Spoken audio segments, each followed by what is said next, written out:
മക്കളെ, അപ്പോൾ നമ്മുടെ നീറ്റ് എക്സാമിൻ്റെ റിസൾട്ടൊക്കെ വന്നു. നീറ്റ് 2025ൻ്റെ റിസൾട്ടൊക്കെ ഔട്ടായി. നിങ്ങളെല്ലാവരും നിങ്ങളുടെ റിസൾട്ടൊക്കെ ചെക്ക് ചെയ്തിട്ടുണ്ട് എന്ന് കരുതുന്നു. അപ്പോൾ ഈ ഒരു വീഡിയോയിൽ മിസ് പറയാൻ വേണ്ടി പോകുന്നത്, ഇപ്പോൾ നമ്മൾ റിസൾട്ട് വന്ന സമയത്ത് പല ചിന്തകളായിരിക്കും നിങ്ങൾ കടന്നു പോയിട്ടുണ്ടാവാം. അതായത് ഒന്നുകിൽ നിങ്ങൾ റിപ്പീറ്റ് ചെയ്യണം. അതായത് എനിക്ക് ഈ തവണത്തെ നീറ്റ് എക്സാം നിങ്ങൾക്ക് എല്ലാവർക്കും അറിയാം ഭയങ്കര ടഫായിരുന്നു, നമ്മൾ വിചാരിച്ചതിനേക്കാൾ ടഫായിരുന്നു. അപ്പോൾ അതുകൊണ്ടാണ് നമ്മുടെ മാർക്സ് ഇങ്ങനെ ലോ ആയിട്ടുണ്ടെങ്കിൽ അത് വന്നിട്ടുള്ളത്. അപ്പോൾ ഞാൻ ഒരു തവണ കൂടി ഒരു ട്രൈ ചെയ്ത് കഴിഞ്ഞ് കഴിഞ്ഞാൽ എനിക്കൊരു നല്ല റിസൾട്ട് എത്താൻ പറ്റുമെന്നുള്ളൊരു കോൺഫിഡൻസിൽ റിപ്പീറ്റ് ചെയ്യണം എന്ന് പറയുന്ന ഡെസിഷൻ എടുത്ത മക്കളുണ്ടാകും. ഇനി അതല്ല, ക്വാളിഫൈ ചെയ്ത് ഏത് കോളേജ് ചൂസ് ചെയ്യണം, എനിക്ക് ഏത് കോളേജ് ആയിരിക്കും കിട്ടുക എന്ന് പറയുന്ന ഡിസ്കഷൻസിലൂടെ ആ ചിന്തകളിലൂടെ പോകുന്ന മക്കളുണ്ടാകും.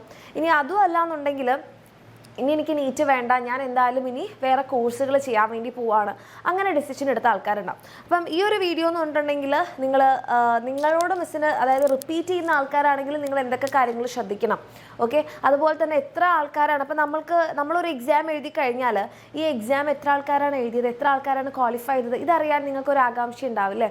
അതായത് ഈ മാർക്സിൽ വന്നവർക്ക് എത്ര റാങ്കാണ് കിട്ടിയത്, അല്ലെങ്കിൽ ഓൾ ഇന്ത്യ റാങ്ക് 1 കിട്ടിയ ആളുടെ മാർക്സ് എത്രയാണ്, ആ കാര്യങ്ങളാണ് മിസ് പറയണത്. ഇത് നമ്മുടെ NTA തന്നെ റിലീസ് ചെയ്തിട്ടുള്ള ഒരു പബ്ലിക് നോട്ടീസാണ്. അപ്പോൾ ഇതിൽ നിങ്ങൾക്ക് നോക്കിയാൽ കാണാം 2025 22 ലക്ഷത്തോളം കുട്ടികളാണ് ഈ എക്സാം എഴുതിയിട്ടുള്ളത്, അപ്ലൈ ചെയ്തിട്ടുള്ളത്. അതിൽ 22 ലക്ഷത്തി സംതിങ് കുട്ടികൾ തന്നെ അപ്പിയർ ചെയ്തിട്ടുണ്ട്, ഓക്കെ. പക്ഷെ അതിൽ ക്വാളിഫൈ ചെയ്ത കുട്ടികളെ നിങ്ങൾ നോക്കുകയാണെന്നുണ്ടെങ്കിൽ നമ്മളുടെ ഈ തവണത്തെ ഫസ്റ്റ് റാങ്ക് കിട്ടിയ കുട്ടിയുടെ മാർക്സ് എന്ന് പറയുന്നത് 686 ആണ്. അതായത് 686 കിട്ടിയ കുട്ടിയാണ് ഫസ്റ്റ് റാങ്ക് വന്നിട്ടുള്ളത്, ഓക്കെ. നമ്മൾ കഴിഞ്ഞ വർഷമൊക്കെ നോക്കുകയാണെങ്കിൽ 720 കിട്ടിയ ആൾക്കാർ തന്നെ കുറേ പേരുണ്ടായിരുന്നു, അവരായിരുന്നു ഫസ്റ്റ് റാങ്കിൽ വന്നത്. അതിന് മുന്നത്തെ വർഷവും നമുക്ക് 720 പക്ഷേ ഇത്തവണത്തെ പേപ്പർ അത്രയും ടഫായതുകൊണ്ട് തന്നെ 686 നമ്മളുടെ ഓൾ ഇന്ത്യ റാങ്കിന് 1 കിട്ടിയിട്ടുള്ളത്. ആൻഡ് 144 വരെയുള്ളവരെ നമ്മൾ റാങ്ക് ലിസ്റ്റിൽ ഇൻക്ലൂഡ് ചെയ്തിട്ടുണ്ട്. പക്ഷേ ഇതാണ് നമ്മുടെ ലാസ്റ്റ് ക്വാളിഫയിങ് മാർക്ക് എന്ന് പറയുന്നത്. ഇതിലും ലോ മാർക്സ് കിട്ടിയവർ എന്തല്ല, നീറ്റ് ക്വാളിഫൈഡ് അല്ല. അപ്പോൾ നിങ്ങളുടെ മാർക്സ് നിങ്ങൾ ചെക്ക് ചെയ്തു, ഇതിൻ്റെ ഇടയിലാണ് വരുന്നതെന്നുണ്ടെങ്കിൽ നിങ്ങൾ ക്വാളിഫൈഡ് ആണ്. പക്ഷേ എല്ലാവർക്കും തന്നെ എല്ലാ മെഡിക്കൽ കോളേജിലും കിട്ടുമെന്ന് ചോദിച്ചു കഴിഞ്ഞാൽ ഇല്ല. കാരണം എന്താണെന്ന് വെച്ച് കഴിഞ്ഞാൽ 11 ലക്ഷത്തോളം കുട്ടികൾ എന്ത് ചെയ്തിട്ടുണ്ട്, ക്വാളിഫൈ ചെയ്തിട്ടുണ്ട്. പക്ഷേ 11 ലക്ഷത്തോളം സീറ്റ്സുകൾ നമുക്ക് MBBSനുണ്ടോ? ഇല്ല. അപ്പോൾ നിങ്ങൾ ക്വാളിഫൈഡ് ആണോ? യെസ്. പക്ഷേ നമുക്ക് സീറ്റ്സ് കിട്ടുമോ എന്നുള്ളത്, അതായത് MBBSന് കിട്ടുമോ എന്നുള്ളത് സംശയമാണ്. കാരണം ഇത്രയും ലോ മാർക്സിലേക്ക് വരുമ്പം നമുക്ക് സീറ്റിനുള്ള പോസിബിലിറ്റി ഇല്ല. അപ്പോൾ ഒന്നുകിൽ നിങ്ങൾ എന്തൊരു ഡിസിഷൻ എടുക്കണം, ഞാൻ റിപ്പീറ്റ് ചെയ്യും എന്ന് പറയുന്നൊരു ഡിസിഷൻ എടുക്കാം, അതല്ലെങ്കിൽ നിങ്ങൾക്ക് മറ്റു കോഴ്സുകളിലേക്ക് പോവാം, ഓക്കെ. യെസ്. ഇനി നമ്മൾ വരികയാണെന്നുണ്ടെങ്കിൽ ഇവിടെ നിങ്ങൾക്ക് ഓരോ നോക്കിക്കഴിഞ്ഞാൽ ടോപ്പ് 100 വരുന്ന റാങ്കിൽ വരുന്ന ആൾക്കാരുടെ ലിസ്റ്റ് കൊടുത്തിട്ടുണ്ട്. അപ്പോൾ അതിൽ ഫസ്റ്റ് റാങ്കിൽ വന്ന ആൾ, നമ്മൾ നേരത്തെ പറഞ്ഞ പോലെ 686 മാർക്ക് കിട്ടിയ ആൾ മഹേഷ് കുമാർ എന്ന് പറയുന്നൊരു കുട്ടിയാണ്, ഫ്രം രാജസ്ഥാനാണ്. ആൻഡ് സെക്കൻഡ് റാങ്കിൽ വരുന്നത് ഉത്കർഷ് എന്ന് പറഞ്ഞൊരു കുട്ടിയാണ്. ആൻഡ് കൃഷാങ്കാണ് തേർഡ് റാങ്കിൽ വരുന്നത്. അങ്ങനെ 100 റാങ്കിൽ വരുന്ന ആൾക്കാരുടെ ലിസ്റ്റ് ഇവിടെ NTA കൊടുത്തിട്ടുണ്ട്. അതിനുശേഷം പിന്നെ category wise, male female wise, ഇതൊക്കെ നിങ്ങൾക്ക് NTAയുടെ വെബ്സൈറ്റിൽ കിട്ടുന്ന ഡീറ്റെയിൽസ് ആണ് കേട്ടോ, ഓക്കെ. മിസ് പറയാൻ വന്ന ആ ഒരു കാര്യമല്ല. നിങ്ങൾക്ക് ഇവിടെ നോക്കിക്കഴിഞ്ഞാൽ ഇതെന്ന് പറഞ്ഞിട്ടുണ്ടെങ്കിൽ നമ്മുടെ മാർക്സും ഈ ഒരു മാർക്സ് ഒബ്റ്റെയിൻ ചെയ്തിട്ടുള്ള ആൾക്കാരുടെ ഒരു ലിസ്റ്റാണ്. അതായത് നിങ്ങളിവിടെ നമുക്ക് എല്ലാവർക്കും അറിയാം നമ്മളുടെ ഇത്തവണത്തെ പേപ്പർ ഭയങ്കര ടഫായിരുന്നു അല്ലേ. ആൻഡ് അതുകൊണ്ട് തന്നെയാണ് നമ്മളുടെ ഓൾ ഇന്ത്യ റാങ്കിന് എത്ര വന്നത്, 686 ആണ് വന്നിട്ടുള്ളത്, ഓക്കെ. ഇവിടെ 650ൻ്റെയും 686ൻ്റെയും ഇടയിൽ മാർക്ക് സ്കോർ ചെയ്ത കുട്ടികളുടെ എണ്ണം നോക്കിയ മക്കളെ, ആകെ 73 കുട്ടികൾ മാത്രമാണ് ഈ ഒരു 650ന് മുകളിലേക്ക് പോയിട്ടുള്ളത്, ഓക്കെ. 650ന് മുകളിലേക്ക് പോയിട്ടുള്ളത് ആകെ 73 കുട്ടികളാണ്.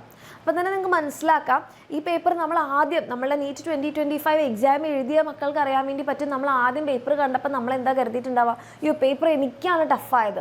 അങ്ങനെ പാനിക്കായിട്ട് ബാക്കി പേപ്പർ സോൾവ് ചെയ്യാൻ പറ്റാത്ത, അല്ലെങ്കിൽ ആൻസർ ചെയ്യാൻ പറ്റാത്ത കുറേ ആൾക്കാരുണ്ടായിട്ടുണ്ടാവും. പക്ഷേ റിയാലിറ്റി, നിങ്ങൾക്ക് ടഫായിട്ടുണ്ടെങ്കിൽ ഈ പേപ്പറിൻ്റെ പ്രശ്നം കാരണമാണ് എല്ലാവർക്കും ടഫായിട്ടുണ്ട്. അതുകൊണ്ട് തന്നെയാണ് ഈ ഒരു മാർക്സിൽ ആകെ 73 കുട്ടികളേ ഉള്ളൂ.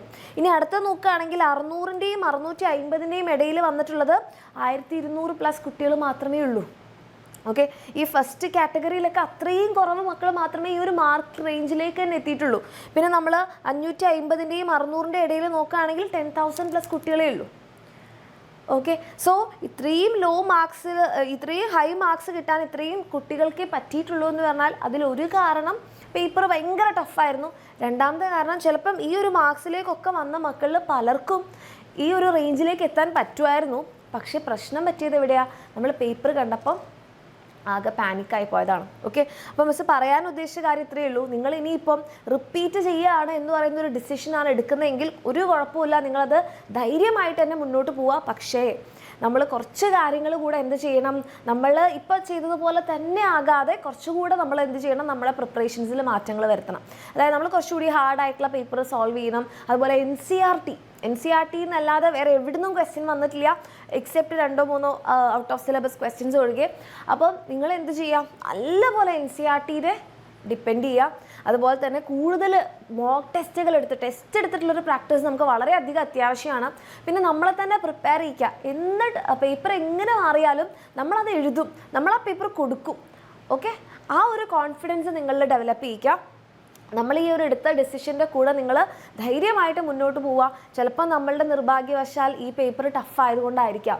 നിങ്ങൾ റിപ്പീറ്റ് ചെയ്യാൻ ഉദ്ദേശിക്കുന്ന മക്കളാണെന്നുണ്ടെങ്കിൽ ധൈര്യമായിട്ട് എന്ത് ചെയ്യുക, നല്ല സെൽഫ് ഡിസിപ്ലിനോട് കൂടിയിട്ട് കുറേ ക്വസ്റ്റ്യൻസ് ഒക്കെ പ്രാക്ടീസ് ചെയ്ത് ഒത്തിരി മോക്ക് ടെസ്റ്റുകളൊക്കെ എടുത്ത് അല്ലേ, നമുക്കിതല്ലാതെ നമ്മൾക്കിത് ഈ വർഷം അല്ലെങ്കിൽ 2026 നീറ്റിൽ ഞാൻ ക്വാളിഫൈ ചെയ്തിരിക്കും എന്നുള്ളൊരു കോൺഫിഡൻസിൽ തന്നെ എൻ്റെ കുട്ടികൾ മുന്നോട്ട് പോവുക. എല്ലാവർക്കും all the very best. Okay, അടിപൊളിയായിട്ട് പഠിക്കാം. നമുക്ക് നെക്സ്റ്റ് ഒരു വീഡിയോയിൽ കാണാം.